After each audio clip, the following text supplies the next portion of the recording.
Bueno, muy buenas tardes a todos. En nombre de Chaco les quiero dar la bienvenida. Mi nombre es Antonia Sea, soy la coordinadora general de la Feria Chaco y estoy acá porque Elodie tuvo un inconveniente último minuto, así que no va a poder estar presente.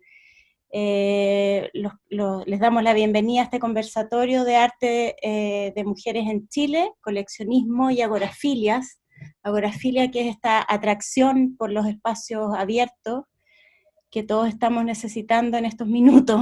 Eh, la exposición Agorafilia fue un encargo que se le hizo a Carol Illanes, licenciada en Historia del Arte, y es organizada por Chaco y Faba con el apoyo de Matucana 100 y el Ministerio de la Cultura, las Artes y el Patrimonio. Y se invita a la gente a una visita remota gracias a una gran tecnología de realidad virtual, una experiencia 3D, que está disponible a través de la página web de Chaco, www.chaco.cl, y además se va a ofrecer al público un programa de mediación en que la gente se va a poder inscribir para poder participar de este programa de mediación. Queremos agradecer como Chaco a todas las instituciones que hicieron posible esta exposición, al Museo Nacional de Bellas Artes, al Museo de Arte Contemporáneo, a la Subsecretaría de las Culturas y las Artes, a la Galería Gabriela Mistral, al Museo de la Memoria y los Derechos Humanos, a la colección de Juan Yarur, a la Fundación AMA, a la colección Casa, Carvajal Sauma, y a la colección de Carlos Núñez, quienes hicieron posible que esta exposición se llevara a cabo. Este conversatorio se propone como un diálogo abierto entre las artistas que nos van a acompañar hoy día, que son Claudia Kemper, Voluspa Jarpa y Constanza Alarcón. Y se propone abordar a partir de las trayectorias de cada una, de sus experiencias y reflexiones, las condiciones de producción de las artistas en el contexto local, cómo inciden en las brechas de género, el arte, la perspectiva feminista, el estado de las adquisiciones dentro de lo público y lo privado. Es la idea también que tengamos este espacio de conversación. Así que ahora los dejo con Carol Illanes. Bienvenida, Carol. Gracias por estar. Hola, gracias Antonia. Extiendo el agradecimiento a Claudia Voluspa y Constanza por acompañarnos hoy día. Esto es como una especie de cierre también de las actividades vinculadas a la exposición. Es una exposición que tuvo, bueno, obviamente muchas transformaciones entre medio, desde que se planteó el encargo hasta de que se readecuaran las fechas de la feria, los espacios, o sea, pasaron hartas cosas entre que le fueron dando distintas capas también al tema, al gran y amplio concepto que escogí como un hilo conductor para poder comenzar esa selección que tenía en primera instancia el encargo una infinitud de posibilidades, digamos, cuando no, que era una cuestión que a mí me interesaba en principio, cuando no se quiere plantear desde una perspectiva revisionista, una perspectiva más historiográfica.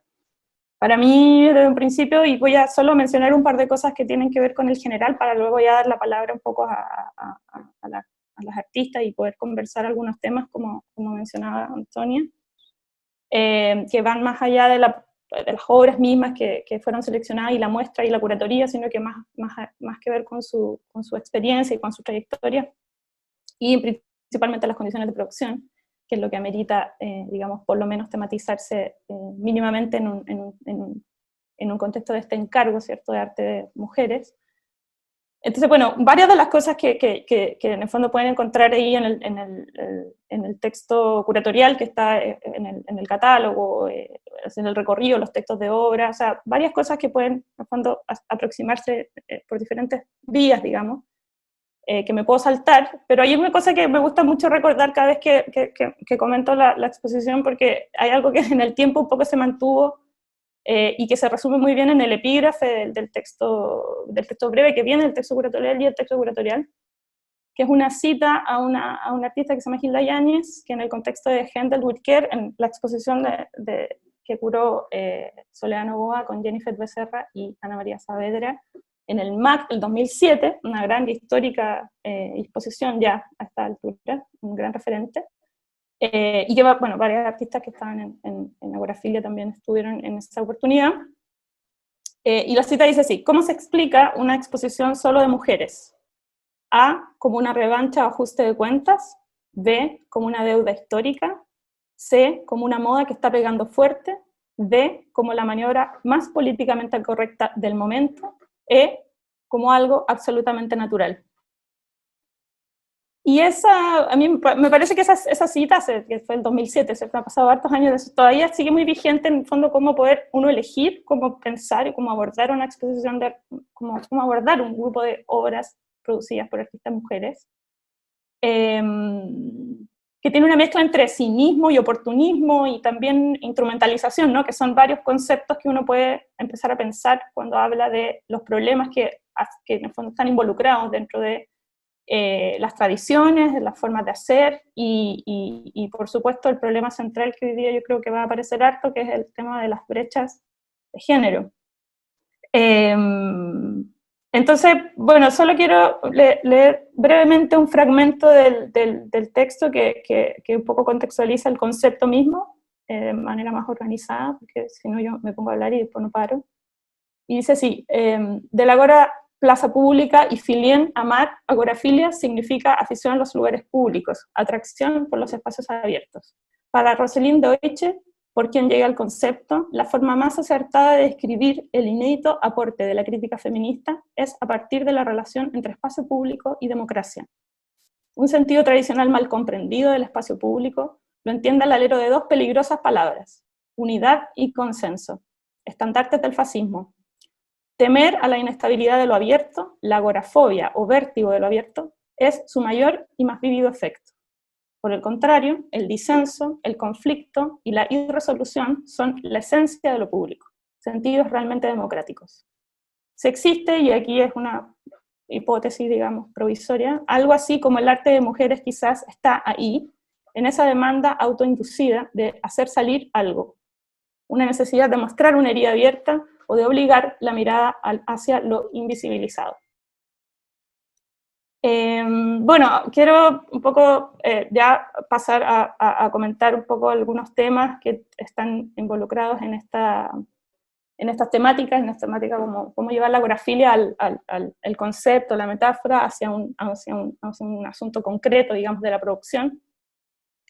Y quería partir con una pregunta bien sencilla, abierta, para quien quiera de las tres comenzar, que es un poco situándonos en un espacio-tiempo, en un contexto, ¿cierto?, en un año bastante particular también, preguntándoles como cuáles son para ustedes los principales desafíos de una artista mujer en Chile, y cómo se materializa eso, ya sea en la formación o en el desarrollo mismo de la práctica artística, desde sus experiencias. Ahí creo que tienen que acordarse de sacar el audio para poder escucharlas. No sé si quiere partir Claudia, Oluspa, Constanza. Bueno, supongo que vamos a hablar todos, todas. Yo creo que es un tema como difícil de sintetizar porque la pregunta es muy amplia, ¿no? Podríamos ir tratando de establecer ciertas especificaciones de lo que podríamos llamar que pueden ser dificultades que se puedan objetivar con respecto al hecho de ser mujer y ser una autora, ¿no? Y además nosotros somos de distintas generaciones, por lo tanto las dificultades, compartiremos algunas que siguen existiendo y no compartiremos otras que las artistas más viejas hemos vivido y que tal vez las artistas más jóvenes esperamos que no tengan que vivirlo de la misma manera. Yo creo que el primer gran prejuicio es de alguna manera autoral, ¿no? Biopolítico de alguna manera, ¿no? O sea, en mi época era muy difícil hablar en términos femeninos. Estoy hablando en términos como de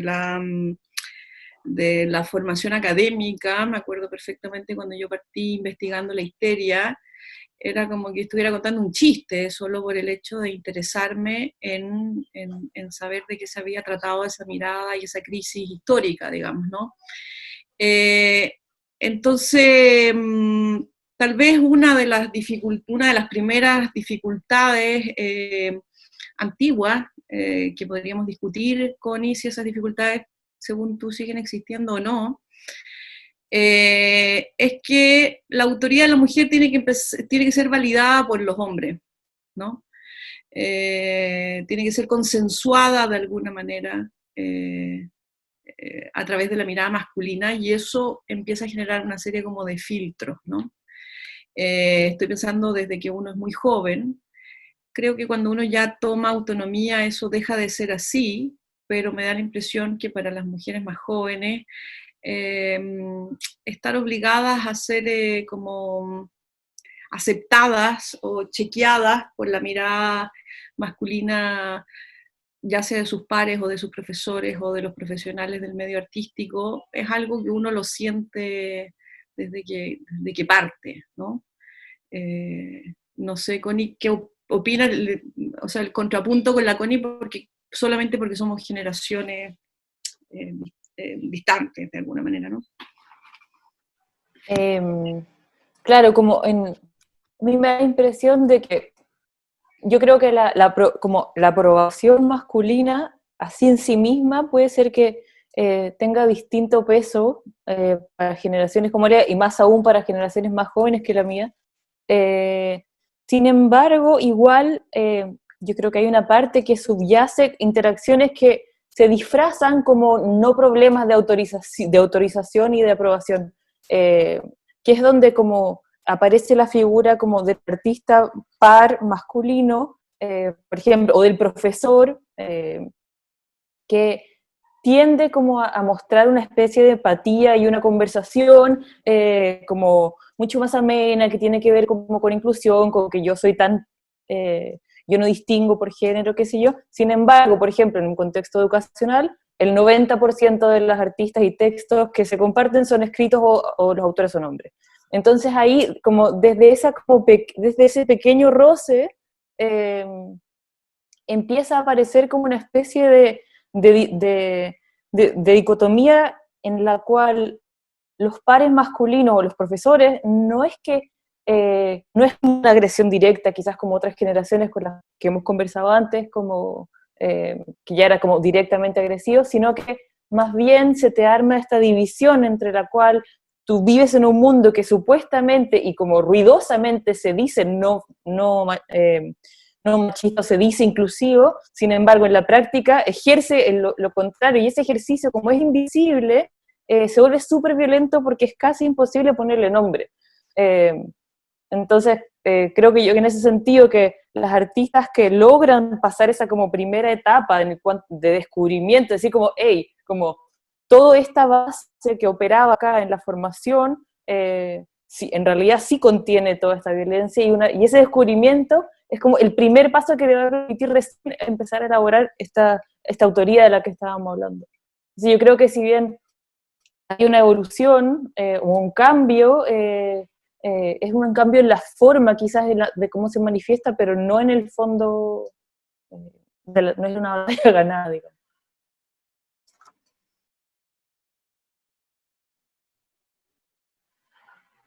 ¿Claudia? Sí, voy a dar mi opinión.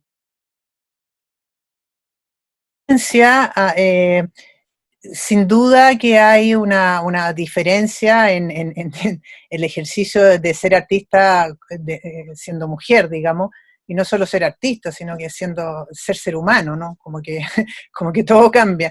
Esta sensación de que voy a hablar desde mí, ¿no? Pero de habitar un mundo hecho por hombres, sin querer agredir a ni uno de los hombres presentes, por favor, o sea, pero sin embargo para mí es como una vivencia real, ¿no? Como que desde muy pequeña sentí como esa sensación de decir, chuta, tengo que comprobar que soy mujer y a pesar de ser mujer soy capaz, ¿no? Y a pesar de ser mujer puedo hacer todas estas cosas. Es como hay que ser como doblemente potente, interesante, inteligente, es como que tienes que demostrarle más al mundo, ¿no? Y yo creo que eso persiste igual que antes. No tengo la sensación de que De hecho, creo que hay algo que sucede desde hace muchos años. O sea, por ejemplo, viendo históricamente los movimientos feministas, o sea, desde las sufragistas, por ejemplo, que luchaban por el derecho a voto hace siglos, y luego, no sé, el movimiento de las feministas de los años 70, en que en el fondo defendían o pedían cosas que todavía nosotros no tenemos, ¿no? O sea, como que yo digo, es como que avanzamos uno, retrocedemos tres. En ese sentido, no sé si tengo una mirada como tan optimista o tan de decir que ya hicimos la pega, ¿no? Y en ese sentido, o sea, por eso mismo creo que son necesarias estas instancias. No desde una mirada como confrontacional hacia lo masculino, al contrario, sino como la idea yo creo que es que podamos construir juntos, juntas, todos los juntos posibles, como este nuevo espacio que creo que queremos habitar. Entonces, eso me sucede como a nivel personal. Y sin duda, bueno, Constanza tocó un tema que yo hace no tantos años me di cuenta que históricamente mis referentes artísticos eran en un 98% hombres, así, como que de repente me di cuenta y dije, pero ¿cómo? O sea, entonces me empecé a hacer cargo de eso, ¿no? Me empecé a hacer cargo y hoy en día, por ejemplo, bueno, yo hago clases, etcétera, y como que me preocupo y me ocupo de buscar referentes femeninos, encontrarlos, escarbar en el fondo que están como más escondidas. Muchas veces no recordamos los nombres de esos referentes femeninos, pero que sin duda son sumamente importantes. Entonces siento que todavía hay mucho por hacer, esa es mi sensación. Ahí no se escucha. Sí, bueno, creo que hay dos cosas que ustedes ya mencionaron que son un poco centrales como el inicio del gran tema, que tienen que ver con, bueno, como con esa propia también un proceso de desnaturalización de prácticas que en el fondo inciden todas, que es un proceso lento también de reconocimiento, como tú decís, Claudia, que empieza uno a verlo en todas las prácticas, empieza a hilar más fino, digamos, en unas formas de pensar a quién se cita, a quién se aborda, a quién uno sigue, en fin. Formas de trabajar también, cómo pensar formas más horizontales, ¿cierto? O ciertos requerimientos que a veces se le imponen a una para poder ser reconocido, valorado y respetado, o sea, en fin, series de cuestiones que en el fondo son todo en proceso. Y otro que también destaco harto, como que se haya iniciado diciendo eso, que lo que mencionabas tú, Connie, sobre en el fondo cómo, bueno, las tres, cómo el problema también parte por, a veces es una insistencia de pensar de que hay cosas que están superadas cuando uno realmente va a ver las cifras y son absolutamente escandalosas. En términos, incluso paradójicamente pensando en, por ejemplo, la cantidad de mujeres que ingresan a estudiar en comparación a hombres, siempre son más mujeres y aún así no hay eso no se traduce luego en las formas de circulación, en las formas de adquisición, en las formas, en fin, de exposición, etc. Entonces ahí hay algo que no digamos que pierde, o sea, asumir victorias muy precipitadamente juega en contra en tanto invisibiliza todo lo otro que se mantiene un poco más o menos igual, y también pensando que son debates que, o sea, públicamente se empiezan a instalar muy recientes, o sea, si uno toma toda la historia del arte, ¿no es cierto?, cuando se empieza a tematizar todo esto es muy reciente, o sea, una historia muy larga de lo otro, digamos. Entonces, ahí quisiera un poco ir quizás al tema en cuestión, ya más concreto también, para hacer caso a Voluspa, que me retó por la amplitud de la primera pregunta, y quizás ir hacia al concreto, que es el tema del coleccionismo, ¿cierto? Entendiendo que obvio que el arte, digamos, el sistema del arte es un sistema bien complejo, ¿cierto?, en donde hay varios elementos que tienen que sincrónicamente, ¿cierto?, funcionar y ahí están las instituciones, los artistas son uno solo de otras grandes dimensiones, digamos, que tienen que ver con la institución, el mercado, etcétera, etcétera. Pero pensando en particular en el coleccionismo y en su experiencia, ¿cuáles serían las variantes que ustedes un poco reconocen, por ejemplo, en las cifras que hoy día podemos ver, que repito, son muy escandalosas, que así resumiendo y citando un artículo que yo creo que dio harto eco el año pasado, en la tercera, de Paula Valles, creo que es el apellido, que en el fondo expuso así muy claramente bajo los nombres de las principales instituciones públicas, museales, y está el MAVI también, de la institución privada, que haciendo un balance era la diferencia entre un 25 frente a un 75, con un 5% que responde a piezas, imagino, patrimoniales o sin autor desconocido. ¿Cuáles, entonces, como repitiendo, cuáles serían un poco las variantes que ustedes ven ahí incidiendo en ese tipo de cifras?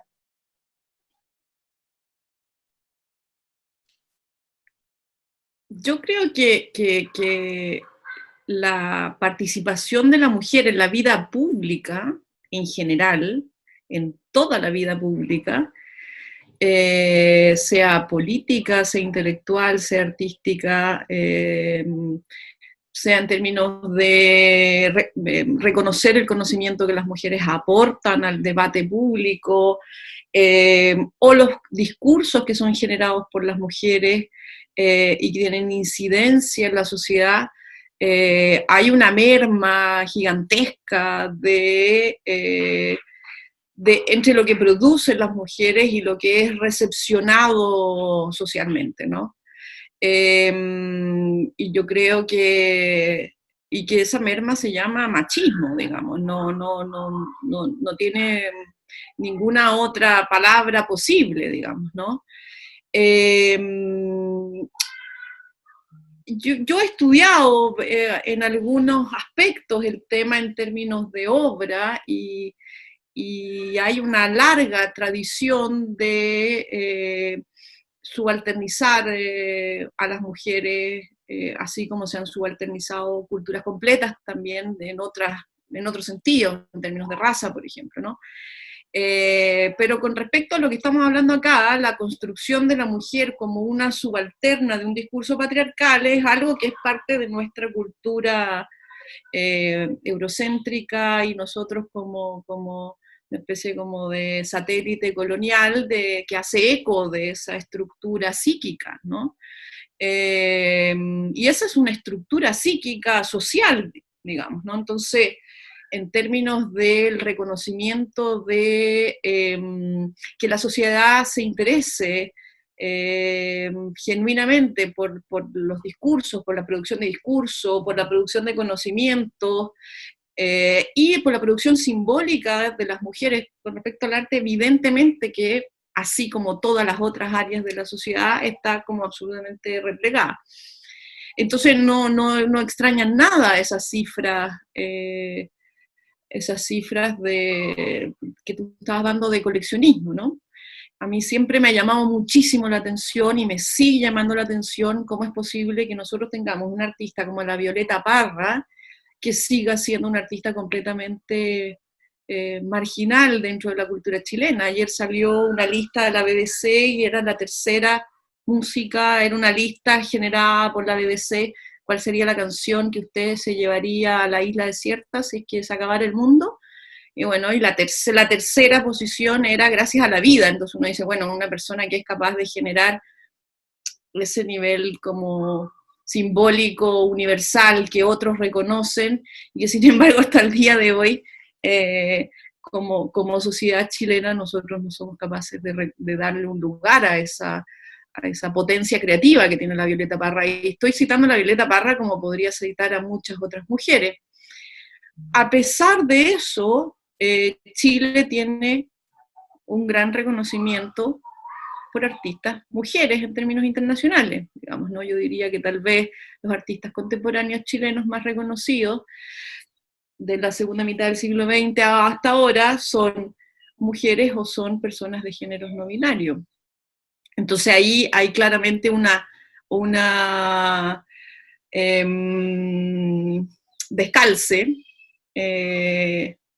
raro entre lo que la sociedad chilena celebra y aquello que el mundo considera que son discursos culturales simbólicos significativos, ¿no? Y si uno va a hablar de eso, no sé, un problema de costumbre machista, me imagino yo, ¿no? Y también de otras cosas que son más complejas, que no son solo temas de género, ¿no? Son temas de mercado, por ejemplo. Chile tiene un mercado informal, que es social, que pasa por unas relaciones sociales X, que hacen que el mercado se comporte tanto en términos institucionales, públicos, como en términos privados, de una manera que es mucho más errática, menos seria, ¿no?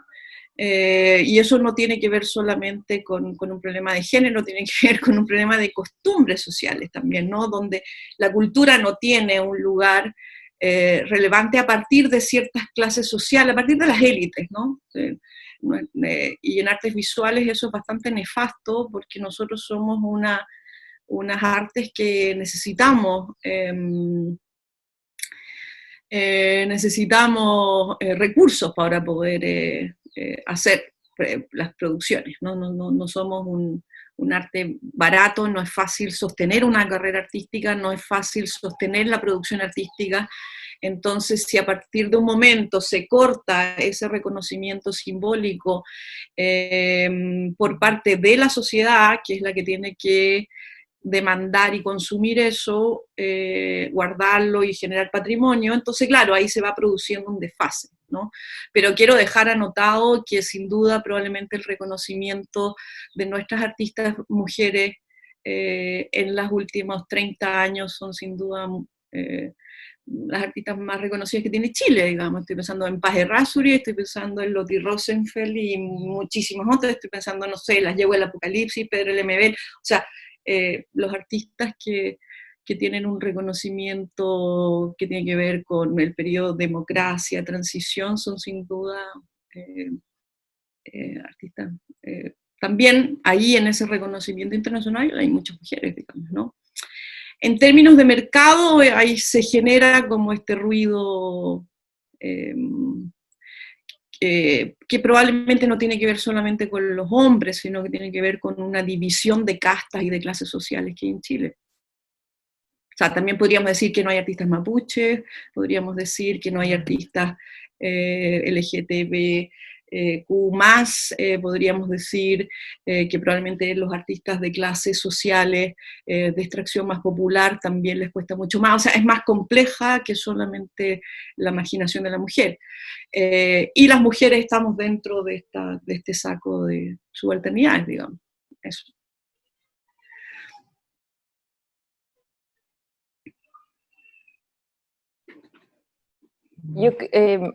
Ahí hay algo como también que es muy interesante de pensar, que por un lado tiene que ver con cómo se mueve o cómo se reproduce o se visibiliza el trabajo de no solo artistas mujeres, sino que de disidencias o de cualquier persona que no corresponda como en un tipo muy específico.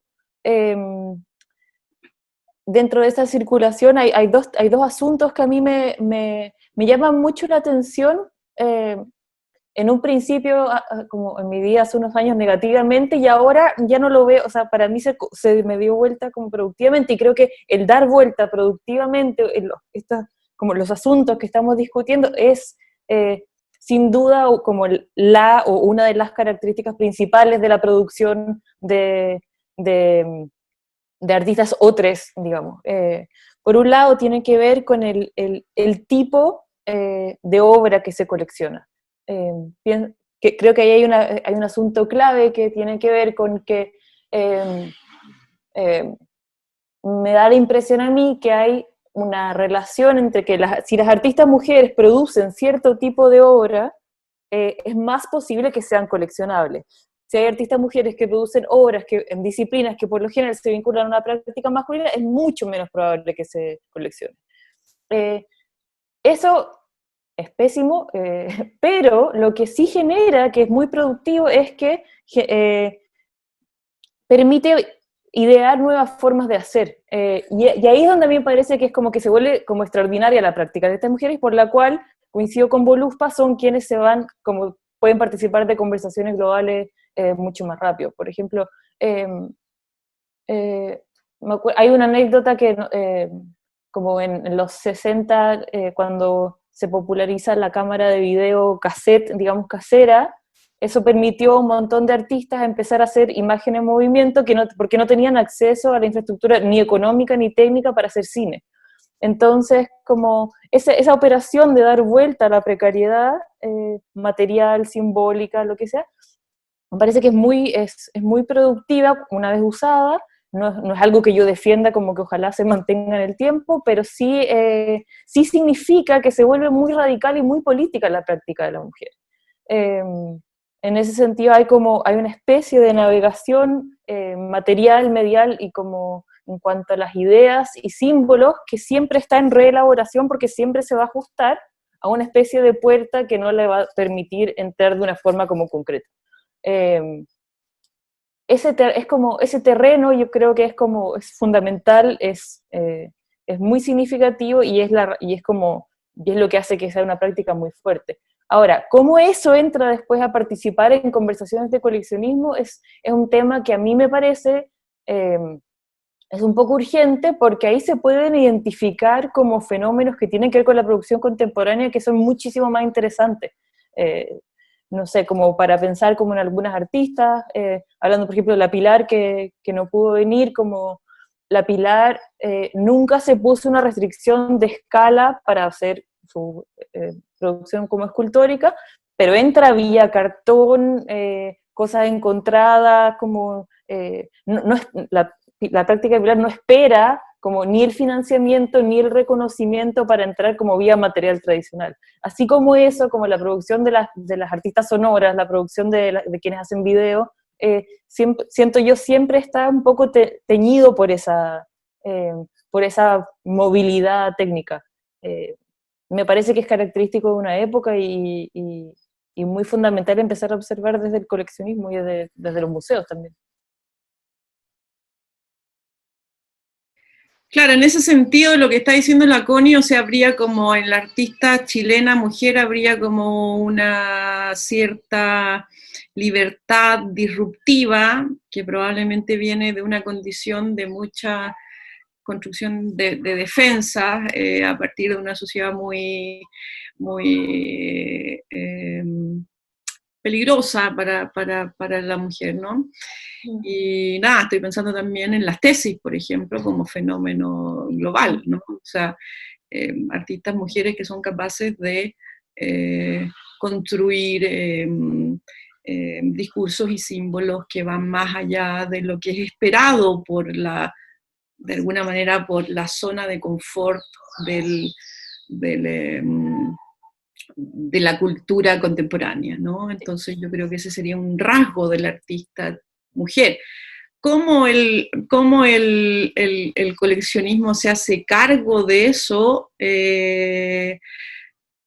Creo que es algo que podríamos discutirlo de una manera más específica, ¿no? Sí, yo tengo ahí bueno, me interesa mucho como andar un poco en lo que mencionabas ahora de las tesis, ¿no? Como qué es hacer arte antes y después de las tesis. Que es ser mujer, hacer arte antes y después de las tesis. Donde hay obviamente una reconfiguración, ¿cierto?, de esa nomenclatura, y donde lo público y lo privado, ¿cierto?, adquieren unas capas de sentido absolutamente inabordables, digamos, en el presente. Todavía está, yo creo, como la dimensión del acontecimiento, todavía no está la interpretación y compararlo y verlo históricamente y genealógicamente, etc. Todavía está ese calor, digamos, del sentido. Pero antes de entrar ahí, yo creo algo que podía conectar un poco también para retomar los comentarios de los presentes, que está súper interesante poder incorporarlos en la conversación, y que un poco atiende a algo que también lo que dice Inés acá en el chat, me interesa también tomarlo, juntando las respuestas, lo que comentaban en Constanza con Voluspa, que tiene que ver con como en el fondo desde dónde más se entiende ese engranaje de la brecha en las colecciones, particularmente porque me parece que importante, bueno, obviamente pensarlo en términos de históricos también, el momento en donde se empiezan a construir, ¿cierto?, algunas colecciones, no había son muy a veces anecdóticas, a veces muy puntuales, a veces muy autorales, ¿cierto?, ahí dependiendo de qué tan pública y privada es la colección, ¿cierto?, muy antojadizas, muy desde el gusto a veces, o muy, como digo, anecdóticas, ¿sí? No sé, o muy particulares, no sé, colecciones que se configuraron por acontecimientos muy específicos, y en ese momento muchas veces no hay una política de adquisición, no hay, ¿cierto?, una bajada de protocolos y de comisiones, ¿cierto?, que hoy día uno podría pensar como primera necesidad cuando se empieza a articular un acervo y un patrimonio de arte contemporáneo. Entonces, también ahí ahora un poco las instituciones tratan de surfear esa historia y tratar de ordenar el asunto y un poco ver y proyectar, perfilarse, ¿cierto?, y atender obviamente una cuestión contingente, que es todo lo que estamos hablando, ¿cierto?, de que es cómo se enfrenta, ¿cierto?, estos desequilibrios tan notorios. Entonces, por ahí a mí me parece interesante, y ahí es donde quería volver a la pregunta, al comentario de Inés, que dice, el mercado que menciona Voluspa también responde a impulsos coleccionistas de canon masculino. Lo que quizá me sorprende y pregunto es que hay un número creciente de investigadoras mujeres que no han logrado aún modificar la política de adquisiciones públicas y privadas. ¿Por qué creen las artistas? Yo tengo mi opinión también que quiero dar sobre eso, que me implica, digamos, pero obviamente primero escuchar la respuesta a la pregunta de Inés. Bueno, es súper simple la respuesta, Inés. El canon masculino es hegemónico, lo sigue siendo, o sea, y lo seguirá siendo por un buen tiempo más. Distinto es que nosotros podamos distinguir en qué aspecto podríamos disolver ciertos aspectos de esa hegemonía, no la hegemonía completa, digamos, ¿no? Me acuerdo cuando en un conversatorio con Agustín Pérez Rubio en la Católica, en la Galería Maquina, le preguntaron si él era feminista, y la respuesta era muy sorprendente por lo simple, ¿no? Dijo, por supuesto, si las mujeres son el 51% de la población, o sea, que como no podría ser feminista, son simplemente, o son la misma cantidad, o en realidad tienen una leve proporción mayor que los hombres, ¿no? Entonces, esa subrepresentación está construida de muchas capas. ¿Cómo se va infiltrando una mirada más emancipadora de ese canon masculino? Yo creo que evidenciándolo. Yo creo que una de las estrategias más transparentes y honestas me parece que es evidenciándolo. Y evidenciándolo permanentemente en todo nivel en donde aparece este intento de disputar y de rebajar la producción femenina, y yo creo que eso va desde la práctica subjetiva de uno, cuando uno se tiene que enfrentar a un tipo de acción que uno entiende que claramente es de alguna manera constituye un prejuicio, un ataque de género o un intento de subalternización, que yo creo que la manera más evidente es desnudarlo, digamos, ¿no? Es nombrarlo. Es muy importante ahí el poder nombrarlo, decir, bueno, ¿sabe qué? El Museo de Bellas Artes tiene una colección de 80% de hombres, 20% mujeres, es hora que eso se iguale, ¿sí? ¿Cuál es la política, cuáles van a ser los planes para eso? O sea, en ese sentido, Inés, las mujeres más jóvenes, las investigadoras más jóvenes, que hay muchas y que son brillantes, tienen que ir nombrándolo. La única manera es nombrarlo, es hacerlo visible y nombrarlo. Porque eso tiene que ver con dejar de estar en una situación de victimización permanente y poder transparentemente decir, bueno, esto que está sucediendo, o estoy siendo atacada por lo he dicho yo en otras ocasiones, por una jauría de perros machistas, digamos, y puedo claramente darme cuenta y puedo claramente decirlo. ¿sí? Y en la medida que eso se nombra, se hace transparente y deja de ser una especie de sintomatología que uno tiene que cargar de manera muda y dolorosa y no sé qué, digamos. O sea, creo que ahí la estrategia número uno es decirlo, es hacerlo visible, como todas las cosas anómalas, digamos, ¿no? Porque es bastante anómalo. Sí, estoy súper de acuerdo con Voluspa. Sí, porque uno vive como de repente sintiendo que hice mal, ¿no? O que me está pasando algo a mí, ¿no? Y finalmente no es un tema personal, es un tema institucional, social, etcétera. Entonces me parece que sí, que yo creo que es importante como hacer visible no solo las cifras, sino también hacer visible en general el trabajo de las mujeres. Antes hablé de las referencias, por ejemplo, yo ahora como docente me hago cargo de entregar referentes femeninos, por ejemplo, ¿no?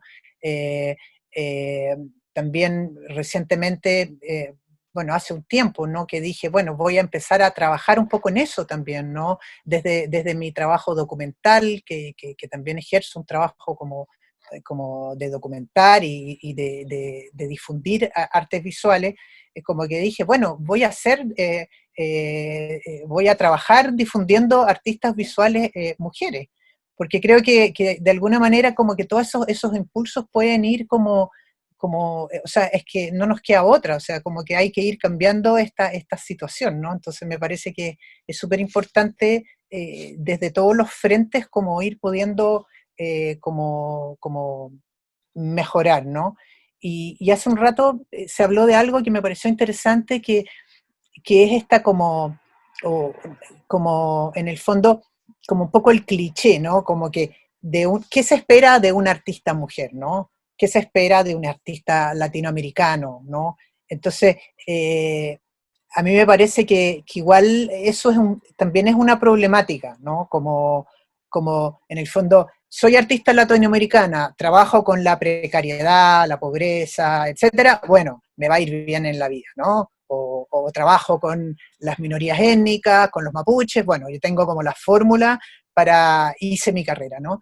Y yo he sentido eso en muchas ocasiones, por ejemplo, en relación también como a mi producción artística, que no se encasilla de pronto en estos como grandes temas, o que en el fondo es lo que se esperaría de una artista mujer de mi edad chilena, ¿no? Entonces, ¿qué posibilidades tiene una mujer artista de hacer una carrera profesional, digamos, exitosa, etcétera, si no está dentro si su producción no está dentro de lo que la sociedad quiere de ella? Esto no va solo para las mujeres, va en general también, porque también un hombre latinoamericano tiene, como que también se espera ciertas cosas del artista latinoamericano, a diferencia, por ejemplo, del artista europeo, ¿no? El artista europeo de pronto puede tener, siento yo, ¿no? De todo esto, del centro hegemónico de Europa, Estados Unidos, como que el artista puede hacer lo que quiera, pero bueno, es un artista del primer mundo, ¿no? Nosotros latinoamericanos ya estamos en otra escala y un artista africano está en otra.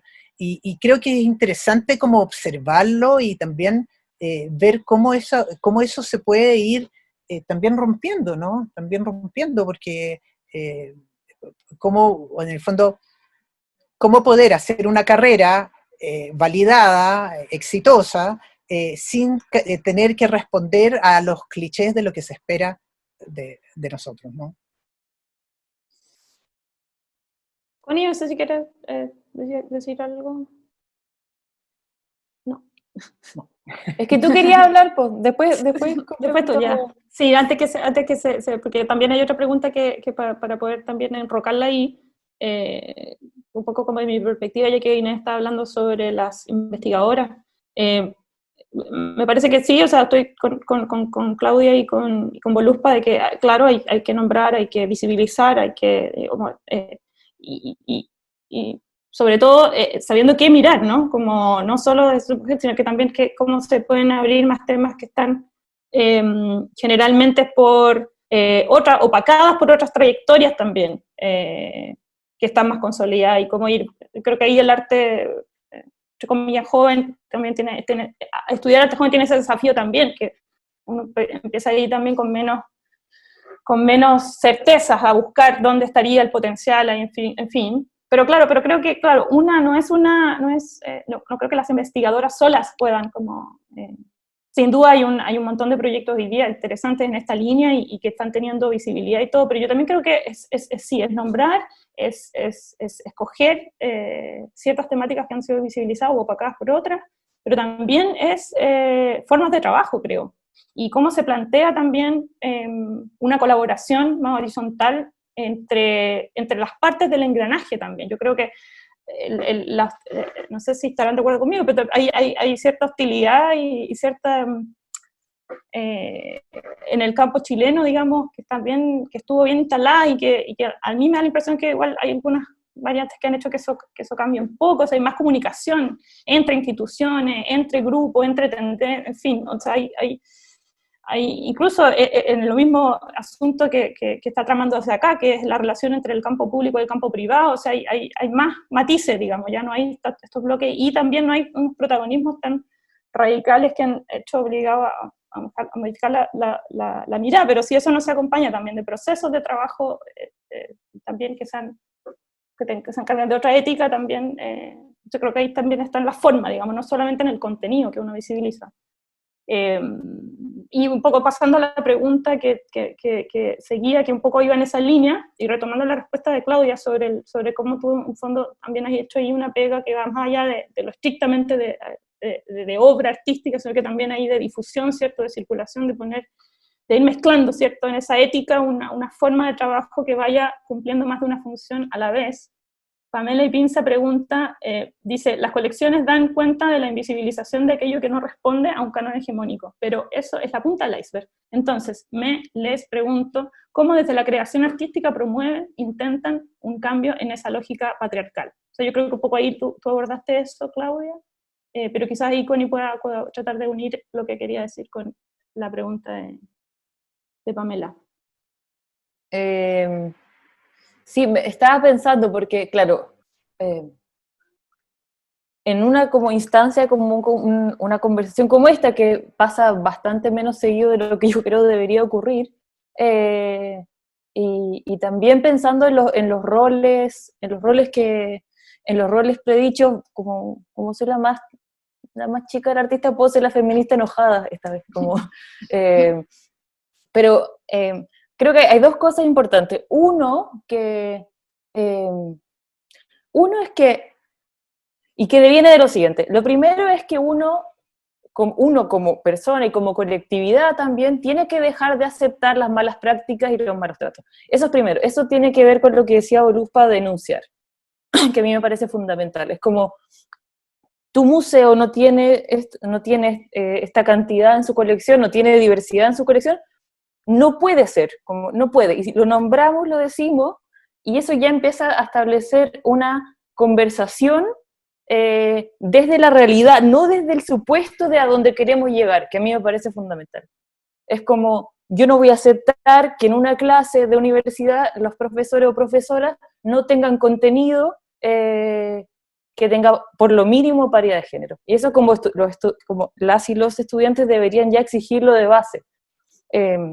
Después de las tomas universitarias del 2018, de las tomas feministas, uno de los acuerdos principales que fue transversal en casi todas las universidades y escuelas fue que cambiara el contenido. Y las escuelas no cumplieron eso. Entonces ahí yo también, y eso es algo que uno no puede decir como, bueno, para allá vamos, apuntamos, estoy aprendiendo, como está bien, yo pienso, pero también llega un punto que me pasa, no, ya inaceptable. Por otro, entonces pienso que si uno comienza a no aceptar malas prácticas, pero no como un fin peleador, no productivo, sino solamente por entablar como un contexto en una nueva realidad, es como decir, como yo como artista, productora, estudiante, profesora, no voy a seguir aceptando esto, y así sencillo, sin discusión, sin nada, vamos a empezar a hablar desde otra categoría.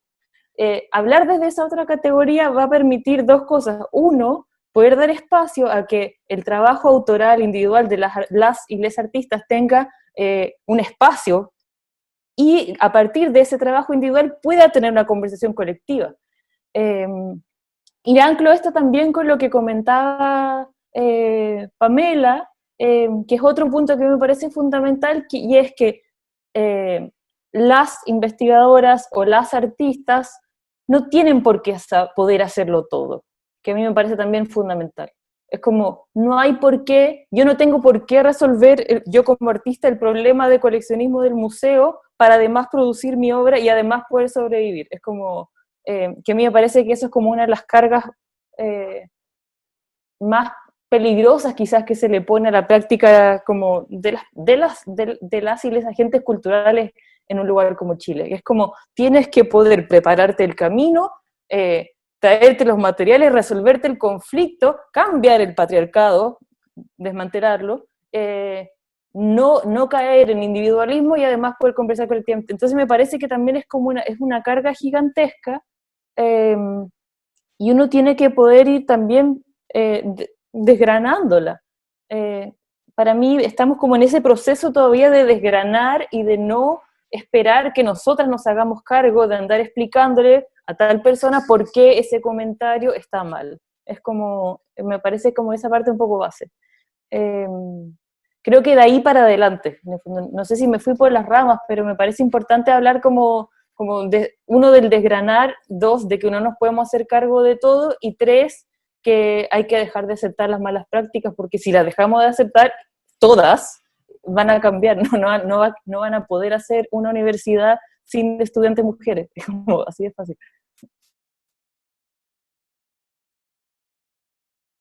Sí, yo también creo, Connie, que en ese sentido las mujeres más jóvenes, o por lo menos en mi experiencia personal como docente, lo que me han enseñado mis alumnas en los últimos 3, 4 años, lo que han explicitado a través de sus reclamos, cosas que uno hacía un poco tímidamente, un poco silenciosamente, pero al estar explicitado de una manera en que ya no puedes obviarlo, como por ejemplo, alguien puso acá, Estefanía Espinosa puso que su profesor no le ponían poetas mujeres, y que les dijo háganse cargo y preséntenla ustedes. Entonces, claro, probablemente ese profesor no sabe de poesía de mujeres. Esa es la realidad. Entonces, y esa es una realidad. Y eso está generando muchos tipos de fracturas, o lo que tú llamabas desgranarse, ¿no? Es una sociedad que está empezando a mirar cómo estaba construida súper monolíticamente, y de repente eso empieza a fisurarse, y yo creo que es cierto lo que dice la Connie, que está empezando a fisurarse, y tampoco sabemos si vamos a ser capaces de refundarlo. Pero yo, de las cosas que más he aprendido de las mujeres más jóvenes en el último tiempo,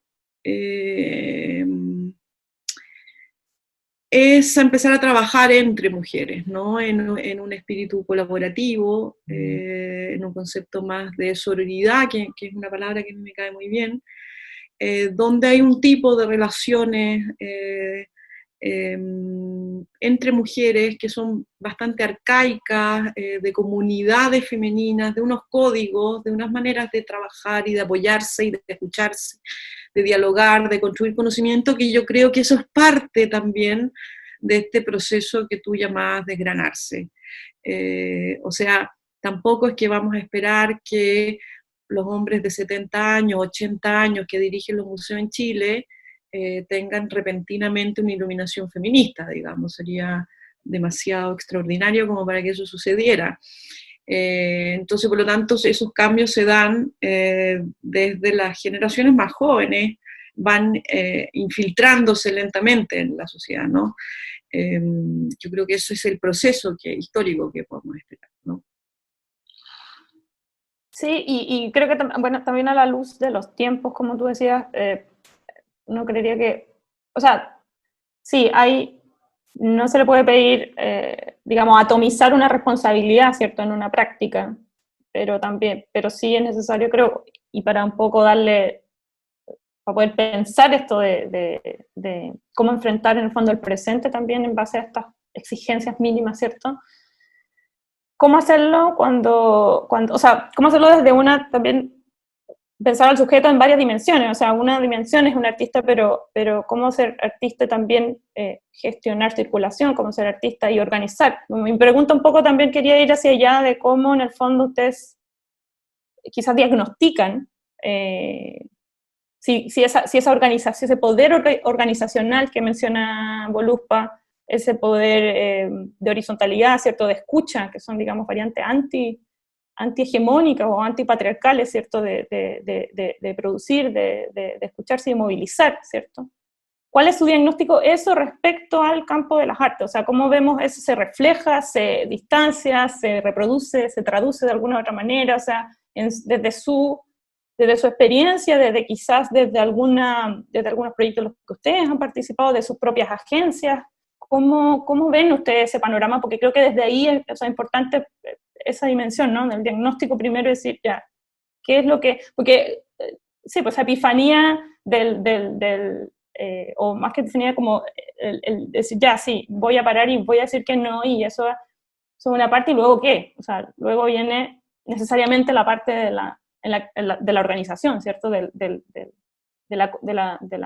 cómo se hace coincidir, ¿cierto? En diferentes, cómo se crea una comunidad de individuos. Entonces, ahí mi pregunta un poco apunta a ese diagnóstico, si cuáles son intuitivamente, o quizás ya como con más, desde la experiencia.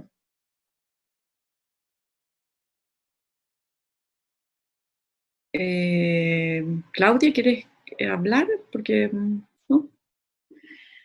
No, yo honestamente creo que los jóvenes en general y las mujeres jóvenes en general están dando grandes lecciones culturales, ¿sí? Y no quiero dejar afuera a los hombres jóvenes que están aprendiendo a hacer unos procesos de escucha bastante más complejos que los que sus padres o abuelos llevaron a cabo, digamos. Y también en esas masculinidades jóvenes hay todo un proceso difícil porque no tienen modelos, ¿no?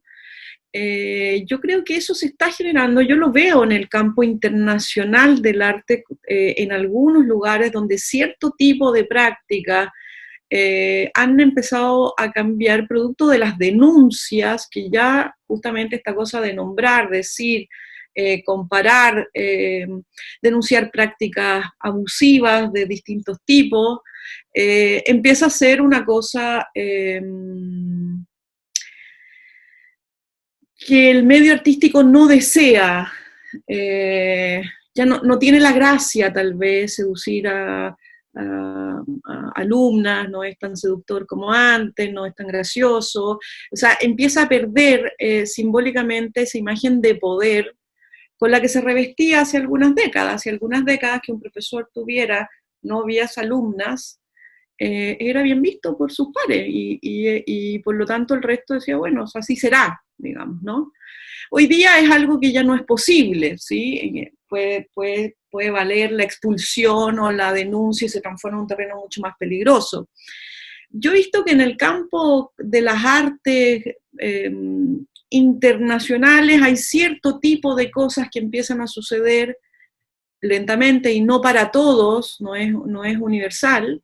Empieza a suceder que en las exposiciones se busca una cierta paridad, por lo menos unas representaciones de géneros, y no solamente binarios, que tengan una cierta representación numérica, o sea, se busca eso, se evita trabajar con personas que tengan denuncias de acoso, de abuso, tanto laborales como sexuales con respecto al género, o sea, todas esas denuncias empiezan a permear de alguna manera la práctica, y también he visto en curadores más jóvenes el rol donde la escucha es mucho más importante que este gesto del curador, yo elijo, ¿no? Que es un gesto súper patriarcal, yo elijo, yo diseño, yo determino. He visto en curadores más jóvenes, hombres o mujeres, donde el rol de escuchar, por ejemplo, pasa a ser mucho más significativo que el de designar, ¿no?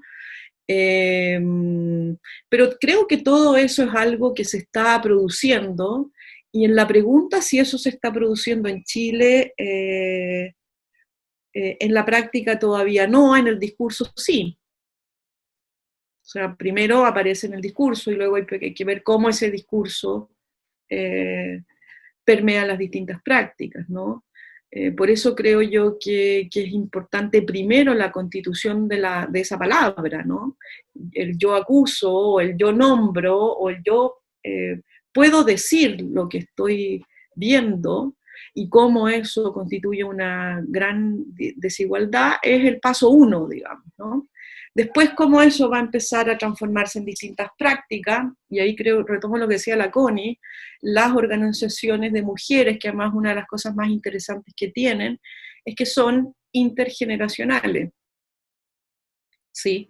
Y eso también a mí me parece súper interesante. Hay toda una cosa como de mantener una comunicación entre creadoras mujeres, independiente de sus edades, por ejemplo, ¿no?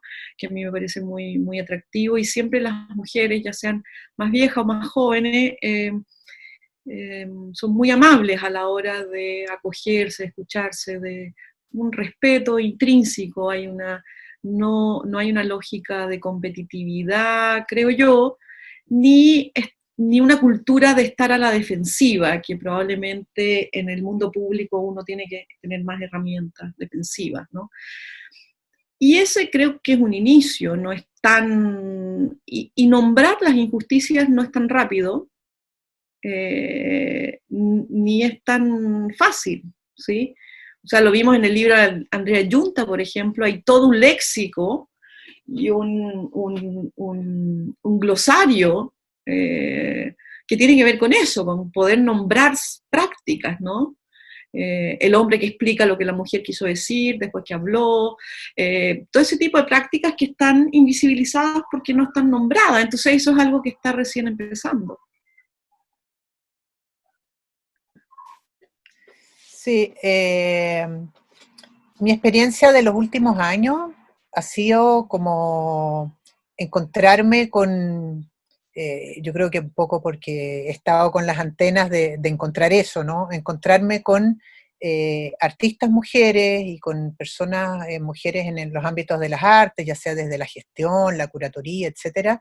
Y creo que hoy en día hay por lo menos lo he sentido, ¿no? Como un deseo de encontrarse, ¿no? Es como lo primero que he percibido en eso, ¿no? Por ejemplo, cuando he invitado a algún artista a hacer algún trabajo documental sobre su obra, o cuando, no sé, distintas instancias, proyectos, varios, siento que hay como eso, como un agradecimiento, un deseo de comunicarse, de trabajar juntas, de hacer cosas, como de encontrarse en un mismo camino, ¿no? Es como que siento que en este periodo hay sin duda como esa intención, como que está en el aire, ¿no? Y no solo en Chile, yo creo que hay como una ebullición en varios lugares del mundo. Eh, por otra parte, he recibido como mucho agradecimiento y mucha como en verdad ha sido como súper fuerte recibir como agradecimiento de artistas con las que he trabajado, que finalmente lo que yo he hecho es simplemente darles voz. O sea, literalmente con un micrófono, o sea, como te pongo el micrófono, habla. Y ha sido incluso súper emocionante, o sea, hablo por ejemplo, de artistas, incluso he trabajado con artistas de distintas generaciones, pero artistas, por ejemplo, de, no sé, 80 años que me dicen, toda mi vida he sentido que mi trabajo ha sido invisibilizado y que gracias por, en el fondo, hacer esto, por poder mostrarlo, por yo poder decir estas cosas, ¿no? Y bueno, para mí esa retribución ha sido súper importante, porque de alguna manera siento que hablo a través de ellas también, ¿no? Es como cuando escucho de repente a mis entrevistadas, digo, pucha, están diciendo las mismas palabras que podría decir yo, ¿no?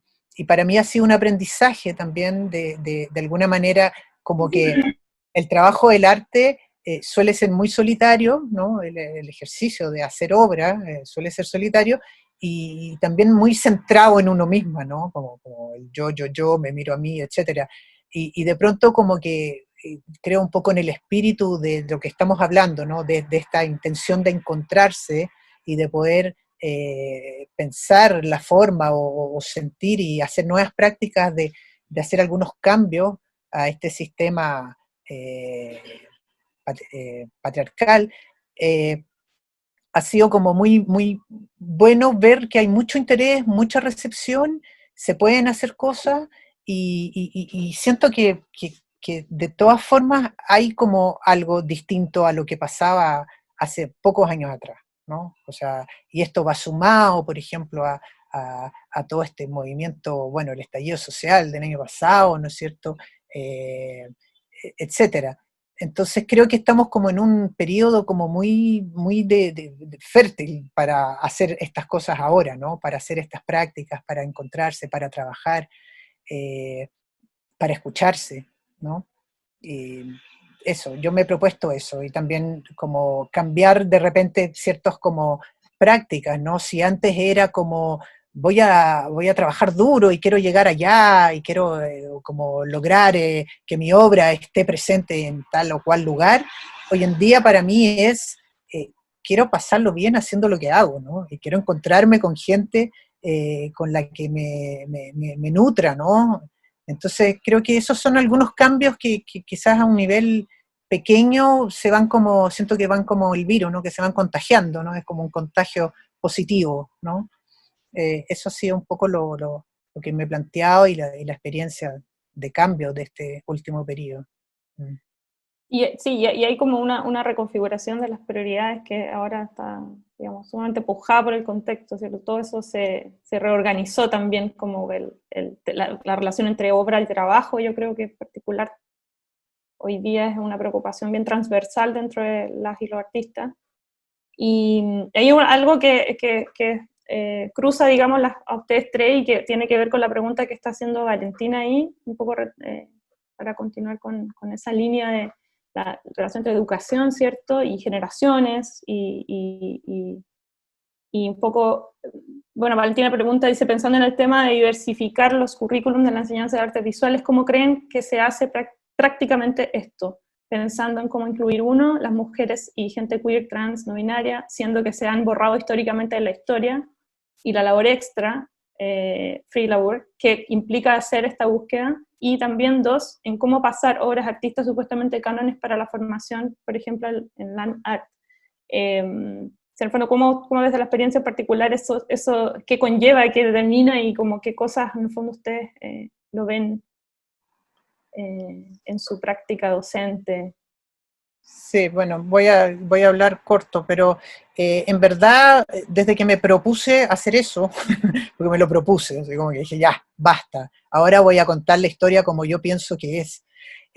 Finalmente yo creo que la historia es lo que se cuenta, ¿no? La historia se construye a partir de los relatos, ¿no? Entonces, si yo aprendí, por ejemplo, que el arte en Chile es una sucesión de hechos, etcétera, tal o cual, ¿no es cierto? Y que en tales años está el CA, escena avanzada, bla, bla, bla, bla, bla. Claro, eso es una historia, pero además hay muchas otras historias que quizás no se contaron, ¿no es cierto? No se han contado. Entonces, yo simplemente lo que he estado haciendo es construyendo la historia a partir de mis propios referentes y mis propios intereses. O sea, obviamente yo no estoy sola, ¿no? O sea, no es que yo me mande sola y vaya a tergiversar todo lo que existe, pero sí han aparecido también como muchas, como grandes historias que nos contaron que era de una forma y de pronto aparece alguien y dice, no, esto no es así. Como voy a dar el ejemplo, por ejemplo, del urinario de Duchamp, ¿no? Que se dice que fue la baronesa Dada que hizo el urinario y que ella estaba media loca y luego se fue y Duchamp mandó ese urinario a la feria, al Salón de París, ¿no es cierto? Posiblemente no lo vamos a saber nunca. No sé, a lo mejor lo sabemos, pero no, quizás no vamos a saber si realmente lo hizo la baronesa Dada o lo hizo Duchamp. Pero yo cuando lo enseño, hace poco hice un taller en que entró esa materia, entonces yo pongo las dos cosas en la mesa, ¿no? Les digo a los alumnos, bueno, históricamente es Duchamp, pero resulta que hace unos años están diciendo que es la baronesa Dada. Yo no lo voy a investigar, yo no soy investigadora, pero al menos que ahí en el tapete, y yo creo que de más en más está habiendo mucha información de estas artistas que aparecen como esta artista tal y tal, que nunca se supo de su obra y resulta que es una genia, ¿no? Han aparecido varias este último tiempo. Entonces lo que yo hago es incluirlas en mis archivos y aumentar ese volumen de material, digamos. Estaba haciendo un poco eso.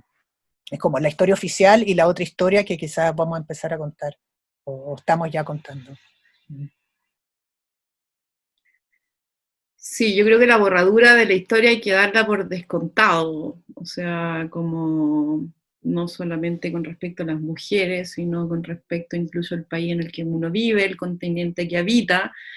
Tiene largos y gran cantidad de volúmenes, de documentos y procesos y siglos borrados, ¿no? Por lo tanto, con respecto a la pregunta de Valentina Soto, porque la pregunta era más bien qué hacer con esa borradura, ¿no? Cómo actuar pensando en esa borradura. Si eso no ha sido escrito y esos autores, por ejemplo, han sido, y autoras y autores han sido invisibilizados, ¿cómo proceder con respecto a esa invisibilización, ¿no?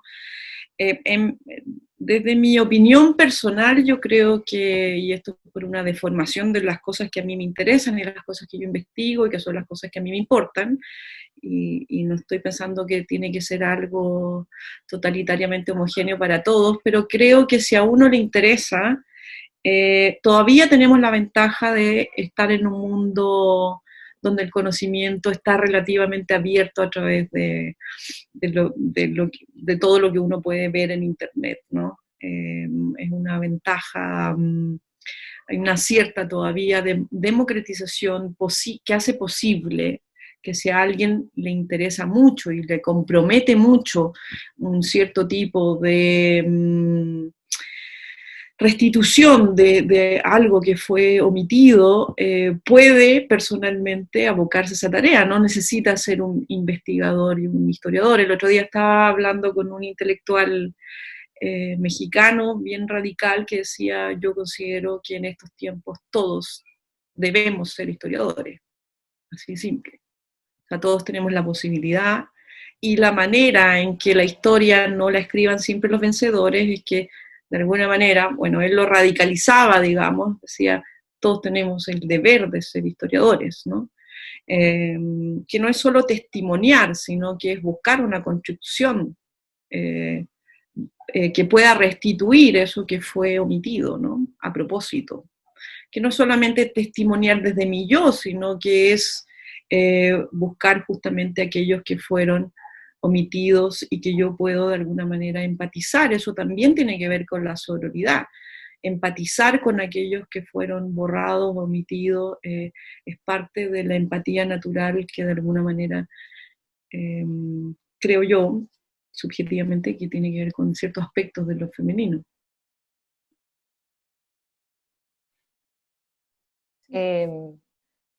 Muy cortito, pero también como... es una buena pregunta también la de Valentina, porque claro, ahí uno dice como, uno empieza como, bueno, la precariedad de los profesores, qué sé yo, pero al mismo tiempo, y esto lo digo muy especulativamente nomás, pero pensaría yo también que si uno se dedica a la docencia, es porque tiene cierto interés por la materia que enseña, entonces en ese sentido no debería ser como tan demencial pensar que esas personas que enseñan se pongan un poco al día con los contenidos que enseñan.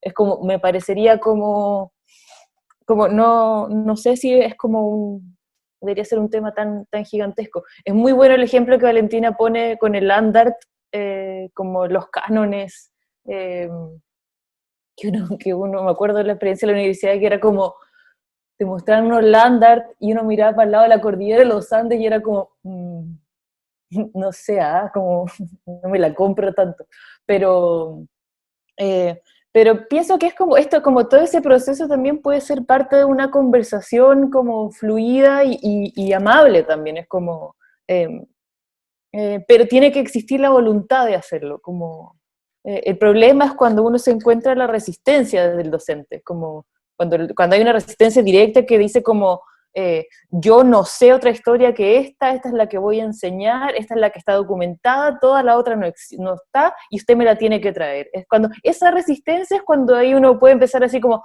a ver, ok, como, ahí estamos hablando de otro tipo de conversación. Si no, es una conversación como muy fluida, y en el rol de la docencia, y una de las cosas que yo creo profundamente del rol de la docencia, que es como quizás una perspectiva más feminista del rol de la docencia, es que es una conversación horizontal en el cual tanto el docente como los estudiantes van a aprender. Entonces, ese intercambio y ese fluido no tan jerárquico me parece que también es la clave, por mientras se tienda como a nivelar el terreno, digamos, como de la deuda histórica, si es que algún día se pudiese hacer.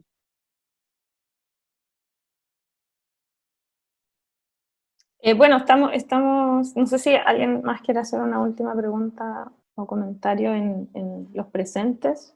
Están avisando por interno que estamos en la hora de ir cerrando, pero bueno, no sé, quería yo, creo que hay muchas cuestiones que obviamente no alcanzamos a tocar, y esta conversación podría seguir, digamos, ir matizándose en experiencias y casos y reflexiones, ¿cierto?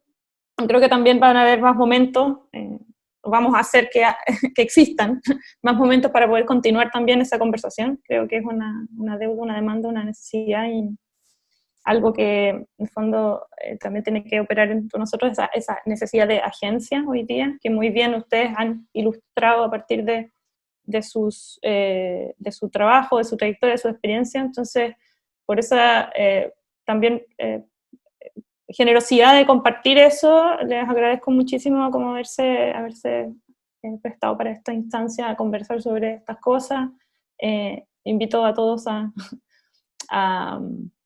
a continuar, digamos, generando estos tipos de espacios, en todos los espacios. Era un poco algo del general, digamos, del concepto y de la propuesta, digamos, que era bien sencilla a partir del concepto, de poder entender esa necesidad, esa importancia de abrir espacios en donde sea, digamos, y el espacio es la representación, no es solo la plaza pública, es también, ¿cierto? Obvio, pero también es la imagen, es la representación, son las formas de trabajar, etc. Hay bueno, mucho que seguir hablando. Quiero agradecerles de nuevo. Obviamente, si quieren cerrar con algún comentario, por favor. Por ahora yo solo agradecerles de nuevo, agradecer el espacio, agradecer a todo el equipo de Chaco, que siempre, con todo lo que fue, también nunca creo que les dije públicamente agradecerle las gestiones que hicieron para poder llegar a puerto con ese montaje, etcétera. Todos los que han participado en la difusión también, y eso, Antonia, o artistas, no sé si... A mí me gustaría darte las gracias también públicamente, una exposición muy linda, que quedó además visualmente muy bonita, que invitamos a todos a visitar. Pueden visitarla a través de la página web de Chaco, www.chaco.cl, e inscribirse para el programa de mediación que hay, porque va a estar muy interesante en esto de adaptarnos a los nuevos tiempos de la pandemia y de la virtualidad, y darle las gracias a Voluspa, Constanza, Claudia, por haber participado. Yo creo que es súper interesante estos temas, todos estamos aprendiendo, iniciándonos también. Yo soy más o menos de la generación de la Voluspa, y estamos todos en estos temas iniciándonos, en los respetos y ese tipo de cosas, y bueno, darle las gracias por esta instancia, y que ojalá visiten la exposición. Pues muchas gracias a todos. Sería bueno que abrieran las cámaras también, como para poder vernos y despedirnos, y volver a agradecer desde Chaco.